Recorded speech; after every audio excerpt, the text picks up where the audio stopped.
Hello and welcome to this special edition of Past Your Bedtime in collaboration with TwoCan Mentoring. My name's Bev. Over the next few weeks, I'm going to be talking to a number of people across the agricultural sector who've taken the opportunity to seek out the help of a mentor to support them in the next phase of their career.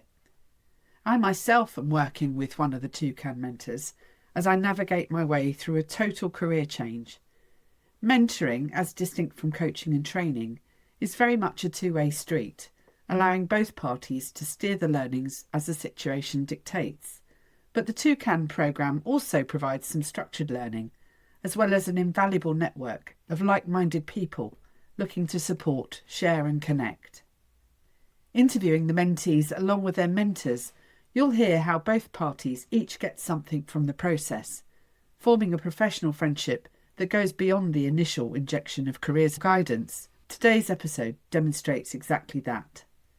Emma Smith created a children's magazine, The Young Stock, in order to share her love of farming with a young audience, educating and inspiring kids about farming, food, and importantly, reinforcing reading and hands-on farm experiences that are, as she says, perfect for little learners who thrive outdoors.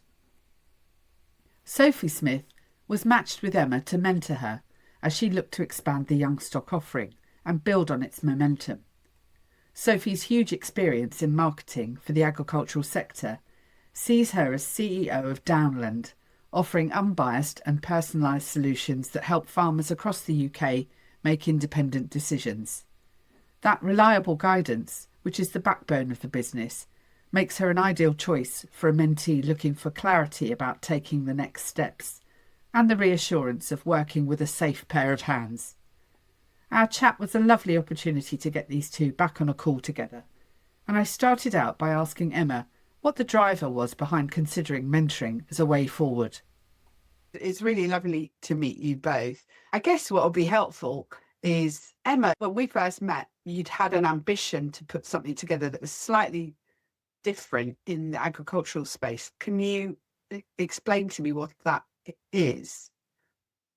I've created my magazine, my children's food and farming magazine, but I felt for me to captivate more audiences and to reach a wider scope of children, I want to create a membership within the Young Stock. And so that involves parents signing up to a membership like you would a gym membership, where you pay a monthly fee and then in return you get the magazine. So it's more than a magazine subscription. You're getting the magazine obviously, but you are getting extra worksheets for children to work on at home, like a weather tracker, fact sheets. I want to do a walkabout Wednesday on my farm. I just feel that children connect. As much as I want to reduce screen time, I feel that by at least in having one video a week, they get to see me in person and they get to see me on my farm and they get to meet my animals. So I am branching out into the membership sector. I don't feel like there's many membership type models within the agricultural industry for children. Does that make sense? Yeah, absolutely. So, I mean, how long's the magazine been going? Oh, that's a tricky question. So I officially launched in 2021, but I did have a bit of a life crisis wobble in 23, which then meant that production it didn't stop completely, but it definitely slowed down. And then in 24, I had a complete rebrand, created Radish, which is my little logo, my cow. And so to me, in my head, I feel like since the rebrand, 24 really is the start of the new beginning and the start of where I want the magazine to go next. Yeah. And when did you first talk to a TwoCan mentor? Oh, that's a good question. Definitely a couple of years ago. So I met Helen on a Nuffield scholarship type walk because I wanted to, I was interested in applying to be in Nuffield, and our paths crossed, and she hadn't quite done hers at that point, and she was just talking to me about her idea. And so then we kind of connected after that, and I followed her through her journey. So it's got to be 2 or 3 years ago, I would say. And for you, Sophie, what was your involvement to begin with what it was called then Cultivate Success, which became TwoCan Mentor? Yeah, so I knew through my connections, through my work, I knew somebody that was involved as a mentee, and we were connected on LinkedIn. And I thought, wow, that looks really amazing. So I went onto the website, applied to become a mentor, and the rest is history. So yeah, I just thought I thought what a fantastic opportunity for both mentors and mentees, and what a great thing for the industry, really. So yeah, I thought it was excellent. I've spoken to mentors and mentees in the process of working with Helen, and it feels to me like both parties get as much out of it as the other. It doesn't matter which side of the relationship you're on. What was your motivation for it, Sophie? So I 100%, in fact, if there was more than 100%, that would be me. I 100% that believe that people are what makes the difference. It's all about human beings. So in any business, if you take the people out of the business, you have no business. So I've spent 33 years in the animal health industry. I've managed teams, managed people, and I just, one of my absolute favorite things is seeing people be successful. I just absolutely love it. I don't mind if you develop somebody and they have to leave and move on to the next big thing for them. I think that's just amazing. And at that point, you've done a really good job. Being and having an opportunity to be a mentor. So me, put myself out of my comfort zone as well, because I haven't never been an official mentor. People have referred to me as a mentor, but that's never been, and it's quite different. It's different to managing, it's different to coaching. Yeah. And for me, I love helping and assisting people. And Emma's problem probably with me was, if you had a problem, was, oh my God, you're like throwing all these ideas at me, which which isn't the role of a mentor at all. So I had to learn some discipline around my natural style, which was good for me. So yeah, I really enjoyed learning. I really enjoyed the experience. Loved meeting Emma. I think she's got such a fantastic mission and vision and mission. And if I could help her in some small way, then that to me was thoroughly enjoyable. So yeah. Stepping out of my business for it's so much easier now, isn't it, with video calls? It's not like, getting the train and spending days out of the business. So you can. Did you ever meet up in person? We haven't. We must do that, Emma, at some point. We must plan to do that. And it was funny because we didn't really physically connect on the day, did we? I do remember seeing you in the room, but I think there was such a vast amount of interesting and different people and opportunities chucked at us that you didn't actually get to meet everybody on the day. No, that's right. So did you know at that point that you'd been matched? No, not at all. No. Yeah. No. So yeah, it is interesting because you sort of make the assumption that it's going to be people who are right in your sector speciality, if you like. But sometimes of the pairings that I've seen, they're in completely different parts of the industry, but it's more about the characteristics or the behaviours or the style of how you like to interact with one another. That'd be fair to say.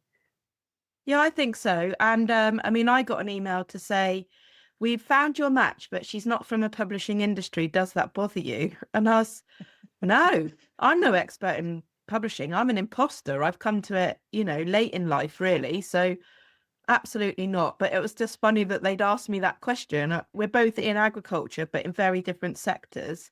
So yeah, I feel like it's an interesting process, the whole matching thing.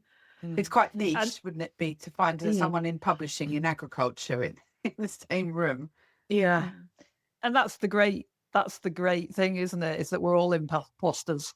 I think, aren't we?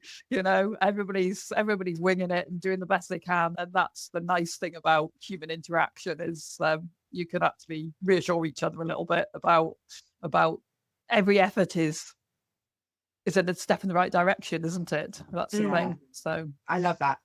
And also there's an assumption outside of mentoring that it will always be somebody in a more senior business role that is the mentor to the mentee. They're probably older than the mentee. And of course, largely that's the case. But I know from my own experience, I'm an elderly mentee, a mature mentee. Mature. So what were your first impressions of the process? How did you get into it? How did you schedule how this was going to work for you both? Well, I'll give my experience of that if you like, Sophie, first. I think we just had a very open conversation about how we wanted it to work. We knew that we had 6 sessions to complete. And so we kind of structured it once a month. And actually, we were very good at sticking to that, I thought. Like, I'm busy, farm, children, business. Sophie's obviously very busy being a very powerful CEO lady. So, yeah, I just think we hit it straight on. Kind of, there was no airs or graces. We were like, right, 6 sessions, once a month, boom. And that's what we did. Absolutely. Okay, good. You agree? Yeah, totally agree. No nonsense. We've got an hour. Let's not waste a minute. Let's tease out what we need to talk about, and hopefully agree some actions and some progress. Feel like we've progressed over the hour. Basically, that was kind of the mission, wasn't it? Yeah. Did anything surprise you, Sophie? Because you alluded to the fact that you needed to find a bit more discipline, otherwise you're just firing out ideas and thoughts from the top of your head. So how did you go about giving that reassurance to Emma, that structure? Because you've obviously got your own thoughts about, am I doing this the right way, I imagine. Yes. Yeah, just very open. We had a very open conversation about that, I think, right from the start. And I think the training that Cultivate Success, as it was at the time, offered that initial training day, really helped me lay down some clear guidance and channels. So and I kept those notes to hand. So I'm a big note taker. And I reread everything. So I was just really focused on that as a task, as mentoring as a thing. I reread before I met Emma for the first time. I reminded myself of the disciplined approach that I needed to take. And I learned to zip it and let Emma talk. I share that handicap, if you like, in terms of talking. So here I am doing something that fundamentally I'm having conversations all the time that are recorded and having to listen back to myself. But the discipline of listening and not interrupting and talking, especially when you're excited in the subject, or the person that you're talking to, you want to help. It's definitely a skill that I'm constantly trying to work on. So I think that's really interesting to see how you had to prepare yourself for it. So I think that's quite humbling. And you're right, the training is useful in terms of equipping us with some tools around behavioural aspects of it. And we're not coming out of it as psychologists, but we'll have a little bit more understanding of actually this, how we will react in certain situations. If I remember rightly, there's a lot around the sort of interrelationship of situations. Were there any parts of the training that stood out for you? So the one thing I should add is that I think it's fantastic that the mentors and the mentees are all trained together in the same room. So there's no segregation, and actually everybody understands everybody else's, where they're coming from, and the role and structure and discipline that's required. Part of the training that really stood out for me was actually the drama triangle. That's not something I'd ever really thought about before. And as I drove home, I actually live in the north of England, and the training was in the south of England. So I had a long journey home afterwards. And that was the bit that really struck. And I started thinking about situations at work, historical situations in the family, that actually you could just see that as a very real thing. And so having that, again, structure and discipline around recognizing that kind of situation, I think really helps you navigate your way around it. What about you, Emma? Yeah, I'm the same in terms of what struck me the most was, and trying to learn people and understand how people work, and the differentiation between coaching and mentoring, and the fact that there is a difference. I'm still not quite sure I've worked it out in my head, but I know that there is a difference. Yeah. So what topics from your point of view, Emma, you're running a business, you want to take it in a certain direction. What areas did you feel like you needed to focus on to get the most out of the mentoring support? Just how to run a business, I suppose, and certainly one of this type. I'm not very good at being a business person. I surely rely on me and my brand, I suppose, to sell my business. So it was really good to kind of get Sophie's expertise in all the CEO type stuff that she does. I am interested and surprised by your comment in terms of discipline, though, Sophie, because like I am a talker, a massive talker, and not at one point did I kind of see you sitting on your hands trying to restrain yourself. Oh, that was me restrained, I can tell you. I'm really surprised that you said that about the discipline, because you always came across so cool, calm and collected. And my biggest takeaway from the process and the relationship that we formed was that you kept telling me off all the time. Like I am one of those people that, oh my God, that's an amazing idea. I'm going to go do that. No, hang on a minute, but that's a really good idea. I'm going to go do, oh, but hang on a minute. That's an even better idea. And you were like, stop, just stop, slow down. Oh, okay. Sorry, Sophie. Yeah, I need to stop, don't I? And that was the thing I really valued the most, was the reining in. I seriously need reining in because I'm just all over the place. We laughed, didn't we, at the be a rifle, not a shotgun. So, yeah. So how did you contain that, Sophie, with Emma? Would you set up some kind of structure, or was it just like, okay, I'm just going to tell you these are the 3 points that you just need to remember? Because it's difficult when it's remote video call. How do you manage that? It is. So I do keep notes. So I write down the things that Emma agreed to do. and then that was the start of the next session was, right, this is what we agreed you were going to do. So how have you got on with X, Y, and Z? Emma always picked the things. So I wasn't giving Emma the things. She was picking the things that helped her navigate towards her big goal. I think that was my kind of perception of it anyway. I don't know whether that's the same. So, and I tried to hold Emma to account so that she had a clear kind of, homework really is probably a good way of putting it. Yeah. And what were they the most difficult things for you, Emma? Because I'm feeling like I'm getting flashbacks to my own journey on this as well, because I will say, this is what I believe I really need to understand or put in practice, and then do everything to avoid doing it by talking out of it and saying how busy I've been. And actually I've done this week instead. So aren't you pleased with me? So let's just ignore the thing that I said last week was really important. How did you find, what were they things, Emma, for you that were difficult from a technical perspective, like you say, about running the business? You know, is it like keeping on top of your bookkeeping, your compliance things?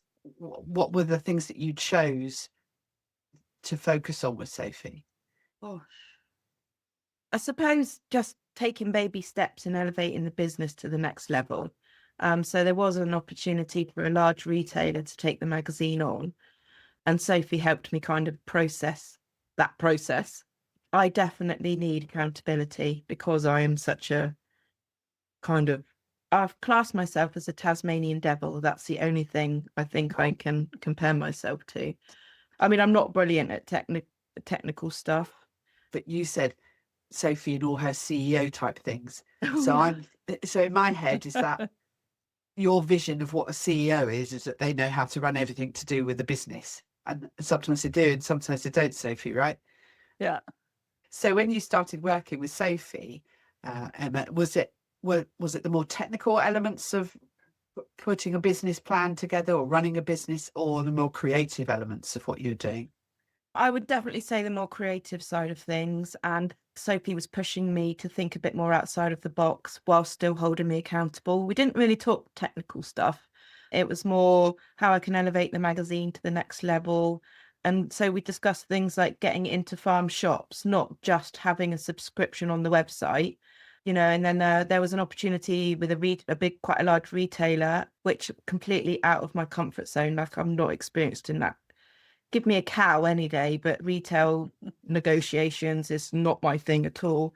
And actually, I kind of pinged Sophie a message outside of our scheduled slotted times, and she was very kind, and we kind of got excited together. I felt it was quite a big opportunity. So it was definitely more that side of the business And just having that support. I don't have, when you're kind of a lone ranger within these businesses, you don't have anyone to bounce ideas off, or, kind of, I ring my mum, but my mum's my biggest fan, even if she doesn't know what I'm talking about. She's like, oh, that sounds great.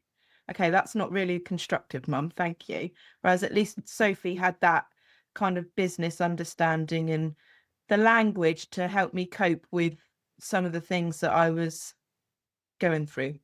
Yeah, 1,000%. I agree with you on that whole getting that validation. Your friends, your family, your partner is going to support you by saying, oh no, that sounds great what you're doing. And, maybe throw in some ideas. But what I felt I needed was an independent voice who's, going to support me and praise me when I'm doing the right thing, but also set me straight, give you that critique that's unbiased and independent and, from their experience. You said, Sophie, you were getting quite excited about it too. So yeah, absolutely. Yeah. And I think it's fantastic. In the end, Emma decided not to proceed. But what was great is that was Emma's decision. And we put a lot of work into deciding whether that, you put a lot of work into deciding whether that was the right decision. But that's a really positive thing, isn't it? To have made that decision yourself. Yeah. And I think one of the tools is, again, a tool I've used. I'm managing sales teams and it was a bit of a eureka moment, wasn't it, when we added up just how much time you have, with all the other stuff going on, the farm, the Hereford Society, Young Stock Magazine, etc., etc. And we actually worked it out, I think, in down to days, the number of days. And that was one of the things that probably set the tone a little bit in terms of focusing on not getting distracted and not getting carried away on all the brilliant things, but actually doing the things that make a difference to take you where you want to go, basically. And I'll be honest with you, since that, I've used that tool because, it doesn't always work because as you can probably imagine, I still get distracted, or a child is poorly, or a cow is calving or something, but it really did demonstrate to me how much time I don't have, which is incredibly frustrating because for me to elevate my business to the next level, I need to take myself more seriously and be a real business and not just a hobby business. So yeah, I print myself off a monthly sheet now and sit down and go, free, not free, not free, free. And so, yeah, that's something that I use because of you. Yay! That's really interesting. So, so a time management tool of starting out, looking at what available time you've got, and then that helps sharpen your mind as to what you're going to fit in that. I've got an hour free on Thursday, so I'm going to focus on doing X, Y, Z in that hour block. Is that what you mean? Yeah, and it was kind of, so our sessions, I think our last session ended kind of October time. So if you kind of worked 6 months prior to that, obviously Christmas time is a big time to capitalize on revenue and getting the magazine out there. And Sophie said, right, well, how many days do you have between now and the Christmas issue? And actually, I went to America for 2 weeks in October with the Hereford Society, leading a team of young people. And then I had training, and then something else was happening. And actually, once I broke October, November, and December down, bearing in mind I wanted the whole of December to sell the magazine, I had about 12 days or something ridiculous. But it wasn't until Sophie said, right, sit down, work that out. I've never had that approach before, but now I use it all the time. Yeah, that's really powerful. Sophie, have you always operated in that manner, or how did you come to realize that it's just so critical, because it's so easy to have time leak away? Yeah, I probably, to be fair, learned that probably from my first boss, who I worked Pfizer in a corporate environment and on the animal health side, and that was an exercise that we did, looking at customers, looking at key customers, and looking at, if you take your time, your 52 weeks in a year, take your holiday off, take your meetings off, take everything else off, how many days do you actually have to develop your business in your area? And that, I just thought it was such a powerful tool that I've used that throughout my life ever since, really, to focus on trying to do the stuff that makes the difference. because you can waste so much time doing stuff that's fun or stuff that feels like you need to do it or you want to do it, but actually does it help you achieve your goals? And that's what I always challenge myself with. Yeah, that's incredibly powerful. Yeah, you just reminded me of somebody asking me, they were taking on a new account management role and they had 70 clients. So instantly my brain was going to, okay, every week, how much time do I have available, even if my diary was completely empty, to talk to or engage with the 70 clients? Impossible. So some clients are not going to get dealt with more than once a fortnight, and that might only be for half an hour, whatever the math is. So really important. So Emma, what has how has the mentoring experience for you impacted your confidence levels? I found the whole process very positive. I feel personally that they got the match right. I felt like we didn't really delve into lots of personal stuff, which in some ways is a shame because, like, I'm a people person and I like to know what's going on in other people's lives. But I think by working with Sophie, it's definitely, I can hear myself sometimes going, no, stop, don't do that. Don't try and conquer the world. Let's just focus on the UK. And I know that that's Sophie's words ringing in my head. I love that. Yeah. And so it was definitely, I'm a massive accountability fan and I just like working with people. And I'm not sure if I'm ready to kind of be someone's accountability factor, if you know what I mean. But yeah, for me, like, I would just recommend the whole mentoring process. And yeah, it was good. And Sophie, you'd said earlier that you had to rein it in, certain traits that you had. Did it help to achieve that for you? Absolutely. So, I mean, you never stop learning, do you? So I'm kind of very much like, every day is a school day. I get up, I learn. It has definitely helped me learn techniques that I can also apply in the workplace, which is fantastic. I work with a lot of independent family-owned businesses, and it has helped me probably be more controlled in my solution offering, shall we say. And I now have a new mentee, which is very exciting. And you're natural. Oh no, Emma looks crestfallen. How could you do this to me? Sorry.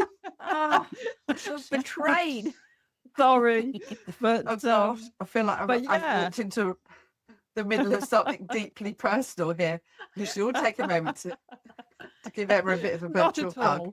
I'm always going to be a massive Emma fan, and Emma has my direct line. And I absolutely love her magazine and her mission to save children from screen time. I think it's absolutely fantastic, and I shout it from the rooftops. But I do have a new mentee, and I find myself having to apply the same amount of discipline. So you never stop learning, do you? And I think you have to be you. I think that's also really important. So I think that if people become too pretend, if they become fake, if you try and be something that you're not, then that makes people uncomfortable and unnatural and less human. So I think it is also really important to be human. And that's very much, I had my first actually call with the new mentee this week. And that's what I said to her was, look, this is my natural style. If I drive you insane, please tell me. I shall try and control myself. And so that's okay. It's okay to be human. We are human. And when none of us are perfect, are we? I'm not anyway. I love that.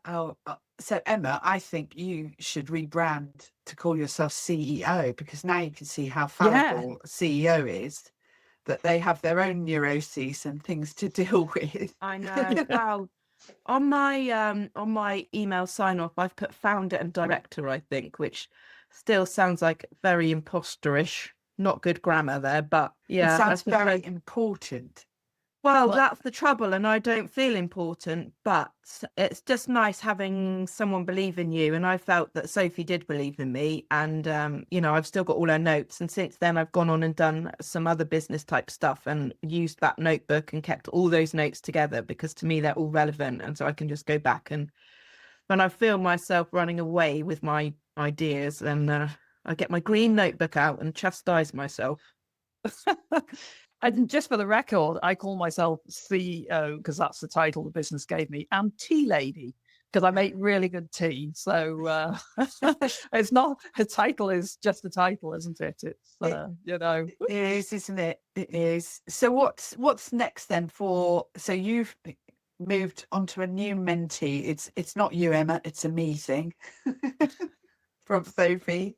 So but for yourself, Emma, what's now on the horizon for you? When do you guys finish up on the active part of the mentoring? It's a while ago now, isn't it? Yeah. It was last year. Was it last year? End of End last year. Yeah. Yeah. So for me, I've actually made some other big decisions, and I'm going to be stepping away from some other work. And really, like I said, I've been asked to speak at a conference, which has never happened to me before, I know. And I just feel that I take it you said yes. I have. Good. Excellent. When is it? It's in June. June. I've got a 30-minute slot, and it's about empowering young people into the industry. And I just feel that I need to believe in myself more.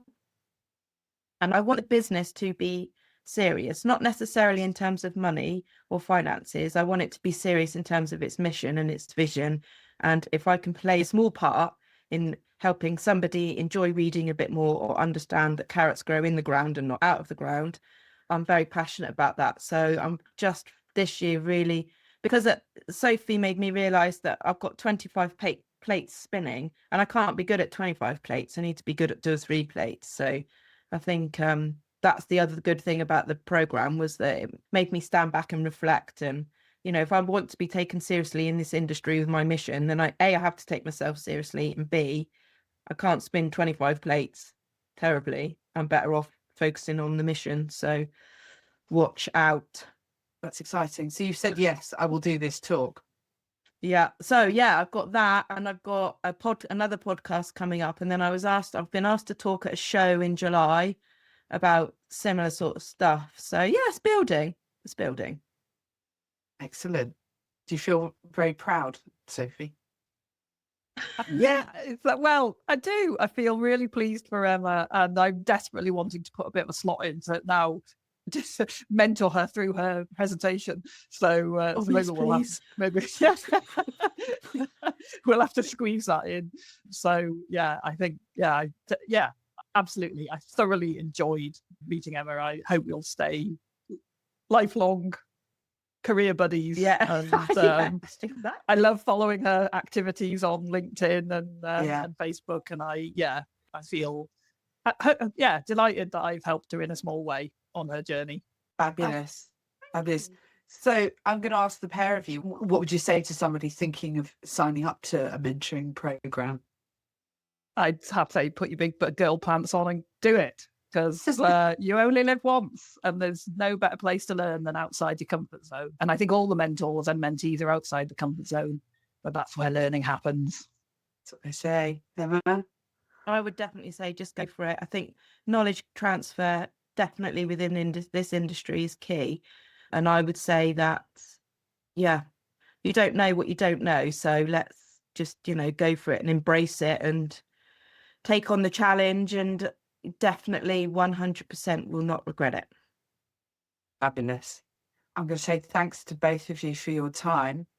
It's been lovely talking to you. And I can tell the bond that was formed on that does go on. So hopefully we'll get the opportunity to meet up at some point in person and have a catch up. So thanks so much to you both. Have a great day. Thank you very much. Thank you. Lovely to meet you, Bev, and see you again, Emma. Too. Take care. Thank you. Bye. Bye. Bye. It was so nice to hear these two catch up and reflect on what it meant to both of them to spend time learning from each other. Sophie's genuine excitement at the new opportunities opening up for Emma, and Emma's confession that Sophie's wise words still resonate as she approaches the plans that she's got in making. 2026 will be Emma's year for sure. Well, if you'd like to find out more about how mentoring could impact your career, irrespective of which part you play, mentor or mentee, why not take the time to check out TwoCan Mentoring today? You can find all the details on their website, twocanmentor.co.uk. That's TWOCAN Mentor, all one word. Thanks for listening today. As always, if you've enjoyed the episode, why not leave me a comment or share it with a friend?